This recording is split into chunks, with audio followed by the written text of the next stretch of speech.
बिटिया घर में कुंवारी है, बके पीले हाथ करो राज में बिटिया।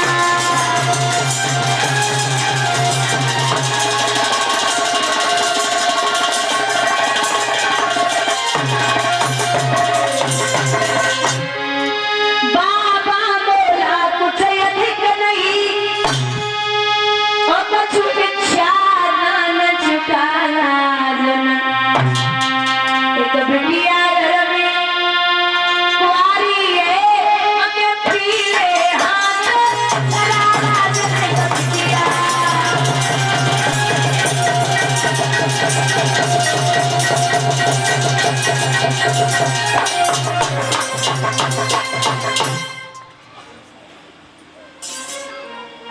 महाराज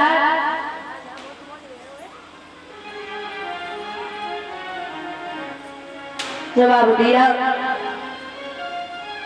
कुछ दे दो, कुंजी और लगाम के अलावा कुछ है ही नहीं, उसे ही दे दो, यहाँ उसका संकल्प कर दो और घर पे जो चाहिए होगा मांग लूंगा। महाराज को राजा के समझ में ना आए कि हम कई कर रहे हैं। कुंजी और लगाम बाबा को पकड़ाई, बोले संकल्प में क्या चाहिए? बोले नाथ 60 भार सोना। दादा यदुवंश दर्पण का प्रमाण है, 60 भार सोना 7200 किले का होता है। बोलिए गोविंद भगवान की। चलिए घर पे पहुंचे, 7200 किले का, 7200 किले का होता है। यदुवंश दर्पण का प्रमाण है।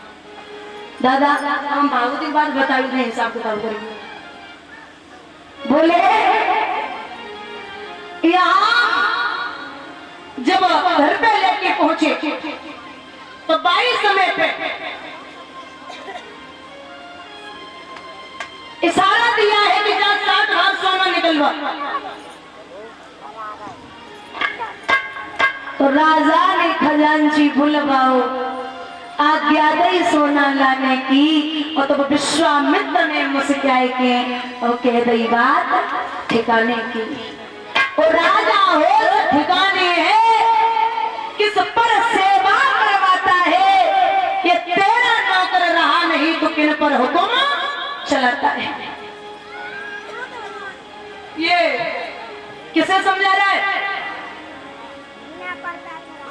ये तेरा नौकर नहीं है, कुंजी और लगाम मुझे दे चुका, तेरा अधिकार नहीं बचा। क्रोध में विश्वामित्र। अच्छा दुनिया में 5 ऐसे संत हैं जो बहुत क्रोधी हैं। 5 दादा। पहले हैं भृगु महाराज, जिन्होंने भगवान विष्णु की छाती में लात मारी थी, भृगु महाराज। और दूसरे हैं अगस्त्य ऋषि, जिन्होंने समुद्र को उजली में पी लिया क्रोध में। तीसरे हैं विश्वामित्र जी, चौथे हैं दुर्वासा ऋषि और 5वें हैं परशुराम जी। 5वें हैं परशुराम। ये पांचों के पांचों संत बहुत क्रोधी हैं।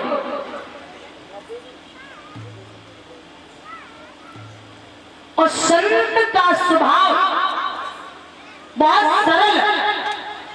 संत का मतलब है समाधान। संत अगर कुछ आपको परेशानी है तो संत का मतलब है समाधान। समाधान का मतलब है संत। जिसकी आत्मा में शांति हो वो होता है संत। महात्मा हम उसे कहते हैं जिसकी मान आत्मा हो। परमात्मा भी हार गए। अगर कोई सच्चा संत मिल गया तो भगवान भी हार गए। क्योंकि बड़ा प्यारा उदाहरण है।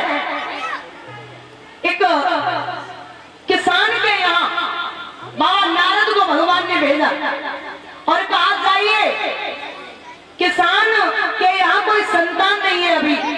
अगर किसान पूछे कि हमारे संतान कब होगी तो कह देना कि मेरे 7 जन्मों तक संतान नहीं है। बाबा नारद पहुंचे तो किसान से बोले हमें भोजन चाहिए। किसान बोला महाराज हमारे यहाँ भी पत्नी है नहीं और बच्चे भी नहीं है और भोजन की व्यवस्था थोड़ा देर में होगी। बाबा नारद बोले बच्चे हैं नहीं। नारद मुस्कुराए के बोले कि किसान से कि भैया तू जन्म में तो छोड़ दे, तेरे अगले 7 जन्मों तक कोई भी संतान नहीं है। इतना कह के चले गए। कुछ दिन बाद वह नगर में किसान के यहाँ एक महात्मा आए, बड़े तेजस्वी। तो उन्होंने भी भोजन मांगा, तो किसान ने भोजन कराए दियो। महाराज हमारे यहाँ कोई संतान नहीं है। महात्मा बोले संतान नहीं है? बोले हाँ। और नारद ने बोला है कि हमारे यहाँ 7 जन्मों तक कोई नहीं होगा। महात्मा बोले दिमाग तो ठीक है, अरे जा, मैं तुझसे कहता हूँ कि जब तक अब मैं दोबारा आऊंगा तब तक तेरे 4 बेटे होंगे और 4 बेटों की संतानें होंगी। संत भी चले गए। बरसों के बाद बाबा नारद का